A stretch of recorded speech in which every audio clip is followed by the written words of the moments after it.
Tyrese Haliburton is currently taking the NBA by storm. He's leading the league in assists, running the league's best offense, and quickly becoming a bona fide superstar at the young age of 23. So how is it that this scrawny zero-star recruit became one of the NBA's fastest rising stars? Today in this video, we tell the story of the NBA's next great and potentially generational point guard, Tyrese Haliburton.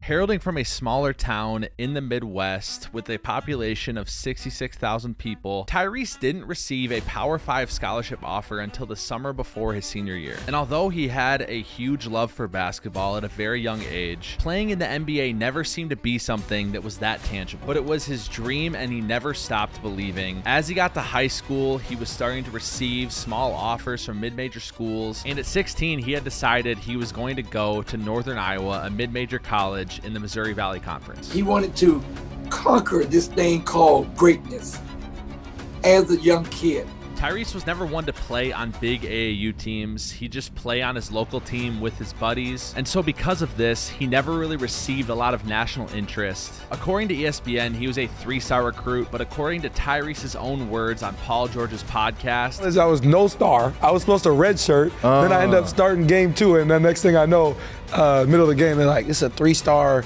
point guard. I'm like, 3? What are y'all talking about? I didn't have no stars. I get that from ESPN had my name spelled wrong for the first 2 weeks of the season. His final AAU tournament in his senior year, he played against Team Rio, who had a couple of highly recruited 5-star players. Ball His Life was there to catch footage of those guys, and every major college in the country was also there. I wasn't able to find who won the game, but according to Tyrese, he went absolutely off, and instantly Nebraska offered him a scholarship, Michigan wanted him to come visit, and Iowa State came to the table with an offer as well. The buzz certainly picked up, and he committed to Iowa State rather quickly. Once enrolled in his freshman season in Ames, Iowa, he knew immediately his goal was to fight to get to the NBA, similarly to Georges Niang and Monte Morris a couple years before him. He knew it would take him all 4 years of college to have that chance. And in his freshman season, he was expected to redshirt, but ended up starting in his second game, and from there on out, averaging 6.8 points per game, 3.6 assists, and 3.4 rebounds. This was a good Iowa State team that had the likes of Talen Horton-Tucker on it as well. Even though his stats weren't all that impressive, NBA scouts saw something in Tyrese that season, and he was invited to play at the Under-19 World Cup for Team USA. According to Tyrese, this was huge for him. He played alongside Cade Cunningham, Jalen Green, Scotty Barnes, Jalen Suggs, Evan Mobley, and to directly quote Tyrese, this gave him the confidence that if these guys are NBA players, so am I. In his sophomore season at Iowa State, he became the guy, averaging 15.2 points per game, 6.5 assists, and 5.9 rebounds. And at this point, he was soaring up the draft charts, expecting to be an NBA lottery pick and even potentially go as high as in the top 5. Unfortunately for Tyrese, he would fracture his wrist, blocking a shot in transition late in his sophomore season, which would hold him out for the rest of the year. And then COVID-19 happened, and the whole world shut down, including the NBA season, meaning it would be a long 9 months between Tyrese's last game he played and NBA draft night. The 2020 NBA draft was held on November 19th, 2020. At number 1 overall, the Timberwolves would select Anthony Edwards. After an interesting choice at number 2 with the Warriors selecting James Wiseman, the Charlotte Hornets would take LaMelo Ball at 3, and here's where the rest of the draft would get super interesting. Was this former 0-star recruit really about to get drafted in the top 5 of the 2020 NBA draft? At number 4, the Bulls took Patrick Williams. And then at 5, the Cavaliers went with Isaac Okoro. At number 6, the Hawks took Onyeka Okongwu. And then at 7, the Pistons, Killian Hayes. At 8, the Knicks, Obi Toppin, and so on, all the way down to the number 12 pick in the draft, where the Kings finally selected Tyrese Haliburton with their pick. It was a slide that confused a lot of people and had people wondering if maybe general managers were just overthinking Tyrese Haliburton. Landing in Sacramento meant that Haliburton would have a lot of work ahead of him. The Kings were not the Kings of last season at this time. They hadn't been to a playoff game in 14 or 15 years. And even though Tyrese's first season was a solid one where he ended up on the All-NBA rookie first team, averaging 13 points and 5.3 assists, the Kings would miss the playoffs and go 31-41. Going into Tyrese's second season in the NBA, everyone was salivating over the Kings front court of De'Aaron Fox and Tyrese Haliburton. Imaginations ran wild in Kings fans' heads that this duo was going to be the ones to finally break the streak. But on February 8th, 8th, 2021, the Kings were 20-36, and the NBA trade deadline was 2 days away. In shocking fashion, Kings general manager Monty McClure would trade away his rising 21-year-old star alongside veteran three-point shooter Buddy Hield and Tristan Thompson to the Indiana Pacers for Domantas Sabonis, Jeremy Lamb, Justin Holiday, and a 2027 second-round pick. Woj said it best. The league is stunned at this trade.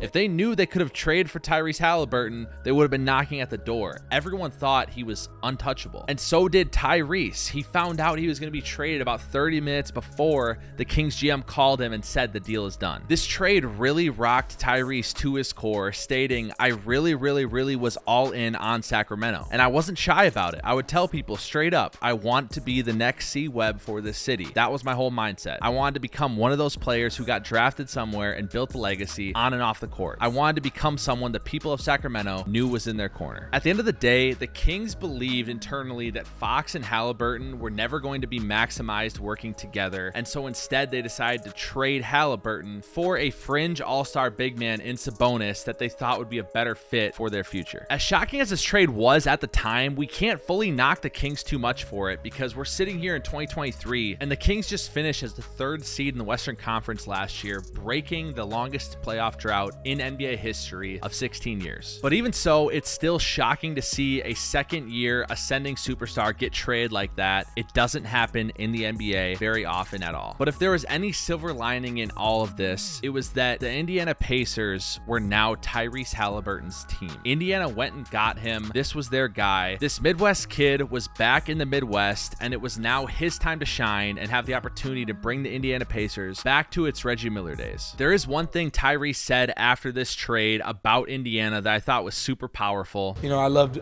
being there and I love the people, but coming here, I'm gonna do the same thing. You know what I'm saying? They've showed me none but love since I've gotten here, and they're another organization taking a chance on me when they have no reason to. So I'm gonna put everything I got into this. In Tyrese's 3rd season, it was his first full one with the Indiana Pacers. He would average 20.7 points per game on 10.4 assists, become an all-star, and increase his shooting volume while his field goal percentages stayed roughly the same. As exciting as it was to see Tyrese make that leap from his sophomore season into becoming the guy and doing it well in his 3rd year, the Pacers still missed the playoffs, going 35-47 and finishing 11th in the East. In the 2023 NBA offseason, Tyrese would sign a max extension of 5 years, $260 million.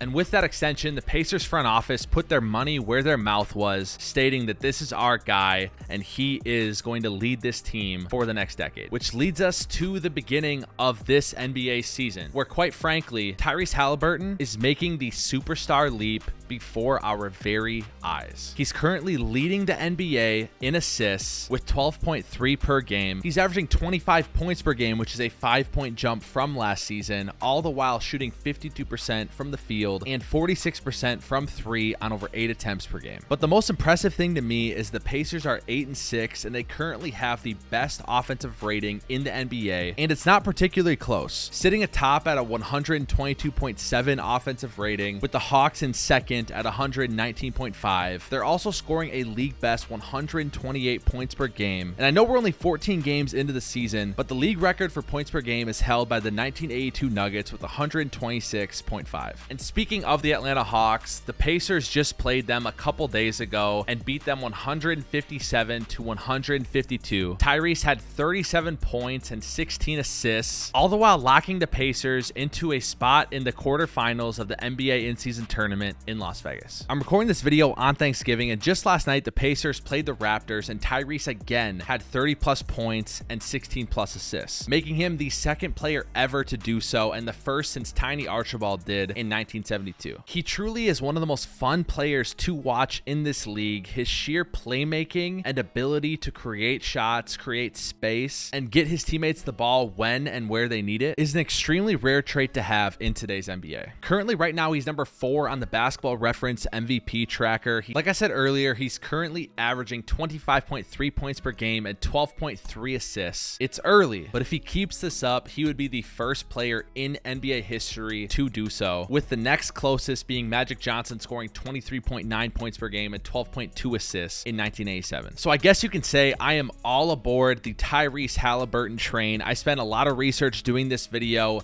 and listening to him in podcast interviews.